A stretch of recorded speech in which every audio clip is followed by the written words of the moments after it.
O que me motivou a escolher o curso de História, na verdade, foram vários fatores. Um deles foi a falta de dinheiro. Era o único curso que estava acessível para mim, porque eu trabalhava de dia e eu tinha que ter condições de pagar o curso. Mas eu também tinha como opção, um desejo, era fazer Direito ou Artes. Artes não tinha nenhuma faculdade por perto, era difícil. Naquela época não tinha curso a longa distância como hoje. Direito era caro, o que eu ganhava como salário não dava para pagar. Então, eu sempre gostei de história, então foi uma conclusão natural. Eu gosto de história e ter um curso que eu posso pagar e bem perto de mim, né, em São Carlos. Então daria para fazer. E eu tive também um professor que me inspirou.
Hoje existem outros métodos de ensino que na minha época, que eu era aluna no colegial e também na faculdade, não existia, ou pelo menos eu não conhecia. Né? O que prevalecia era o método tradicional, era aula explicativa, né? O professor vai à lousa e ele fala o tempo todo e praticamente eu segui esse método. Segui porque eu vi que eu tinha facilidade em explicar um conteúdo. Então eu percebi essa facilidade em mim. Então eu adotei esse método como sendo normal, né? E eu procuro falar bem, eu explico bem, eu tenho poder de síntese, de transformar uma coisa bem complexa numa coisa simples através de um esquema resumo.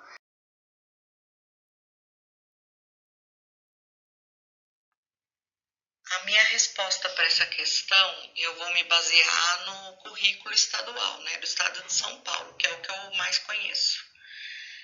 No currículo tem algumas falhas. Por exemplo, no primeiro ano do ensino médio, fica-se tempo demais trabalhando para história e idade antiga.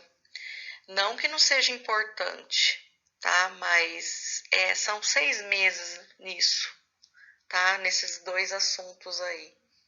A história antiga pega as antigas civilizações, depois Grécia e Roma. Então é tempo demais para um conteúdo que pode ser trabalhado de forma bem mais simples, tá? Então aí eu vejo uma falha. E falta muito história do Brasil no currículo estadual, tá? Trabalha-se um pouco de história do Brasil no segundo ano e um pouco no terceiro ano, mas eu acho que deveria ser o foco principal.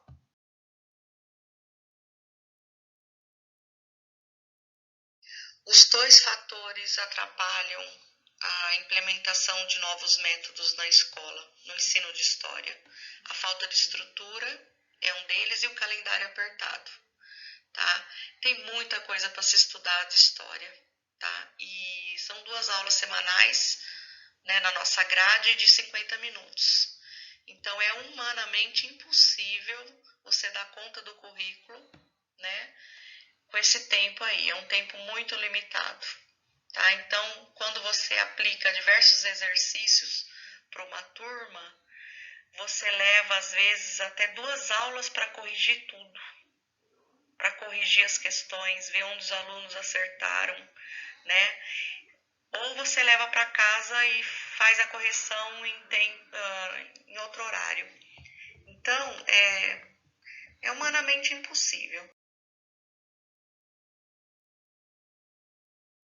O conselho que eu daria para os novos professores é aquilo que eles escutam em todas as reuniões pedagógicas e que realmente é um fato. Não existe fórmula mágica.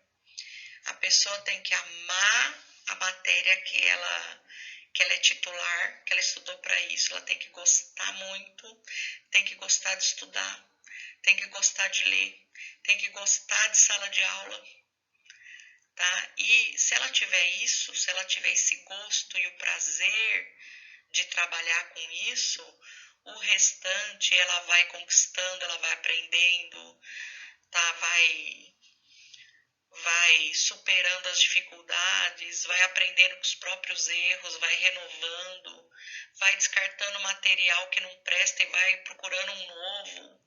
Viu que não deu certo com um tipo de material ou com um método, procura outro. A abordagem no ensino da história, que seria, aliás, é fundamental, não é interessante, é fundamental. O aluno tem que ver sentido no estudo da história.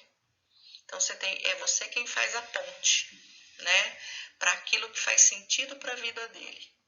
Então, para que estudar história, né? Se o aluno perder isso de vista, ele vai perder o interesse pela matéria. Então, tem que fazer sentido para ele. Então, o professor tem que fazer a ponte da história do passado com a realidade de hoje, com aquilo que é vivido nos nossos dias, no país, no município, no mundo. O aluno tem que se sentir inserido no mundo e ele tem que saber entender esse mundo.